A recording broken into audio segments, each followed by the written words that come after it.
আচ্ছা, প্রোগ্রামিংয়ের একটা সুন্দর একটা এমসিকিউ দেখো, 159 নাম্বারটা।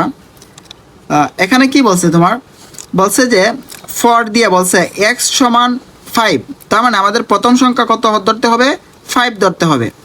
তারপর বলছে এক্স, এটা মানে আমরা কি বলছিলাম, মানে 10-এর সমান হবে, কি হবে এক্স। তো এখানে তোমার হচ্ছে বড় সংখ্যা দিয়ে সমান দিছে, তার মানে হচ্ছে তোমার কি এক্স থেকে 10 কি হবে, বড় হবে, তবে 10-এর সমান হতে হবে, 10-এর বেশি যাইতে পারবে না, ঠিক আছে।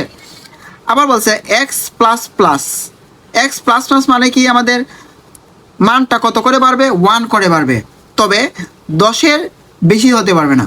তাহলে আমরা দিই একের মানে এক্স প্লাস প্লাস যেহেতু দিয়েছি, তাহলে মানটা আমরা কী করি, 1 করে বাড়াই, ঠিক আছে। 1 করে বাড়াইলে 5, 6, 7, 8, 9, 10, তার মানে আমাদের দেখো 10 পর্যন্ত আমাদের শেষ, কারণ হচ্ছে এখানে বলে দিচ্ছে 10-এর বেশি বাড়ানো যাবে না।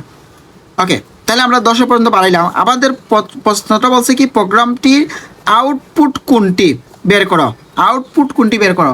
তবে এখানে দেখো আবার ইফ দিয়া দিছে, ইফ দিয়া বলছে এক্স সমান সমান 6, তার মানে কি, তার মানে হচ্ছে 6-এর সমান হতে হবে। আবার নিচে আমাদের ব্রেক দিয়া দিছে, কি দিছে, ব্রেক দিছে। তো ব্রেক মানে কি, আমরা যখন 6-এর সমানে যাব তখন আমাদের স্টপ হয়ে যেতে হবে, এরপর আর আমরা কন্টিনিউ করতে পারবো না, বা মনে করেন এরপর আমরা আর যাইতে পারবো না, মানে 6 পর্যন্ত আমাদের ব্রেক দিয়ে দিতে হবে।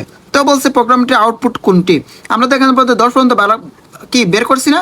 তো আমরা যদি 5 আর 6, এই যে আমরা বলছে যে কি 6 পর্যন্ত আমাদের কি ব্রেক দিয়ে দিতে হবে, তো 6 পর্যন্ত যদি যাই আমাদের আর কিছু হবে, ওইগুলো কিন্তু আমাদের বাদ হয়ে যাবে, ওইগুলো বাদ, ঠিক আছে। তাহলে আমার থাকে কি 5 আর 6, তাহলে আমাদের আউটপুট কোনটি, 5 আর 6, তার মানে আমাদের আনসার কত, ক নাম্বার। বুঝতে পারছো, আমাদের আউটপুট জাস্ট 5 আর 6, কারণ ব্রেক দেওয়ার কারণে আমাদের বাকি যেগুলো আছে ওইগুলো বাদ হয়ে গেছে, কারণ তারা শর্ত দিয়েছে 6 পর্যন্ত, মানে সমান 6 দিয়ে দিয়েছে, মানে 6-এর সমান, তাহলে আমাদের আনসার কত, 5, 6, ঠিক আছে, ক নাম্বার আনসার। ওকে।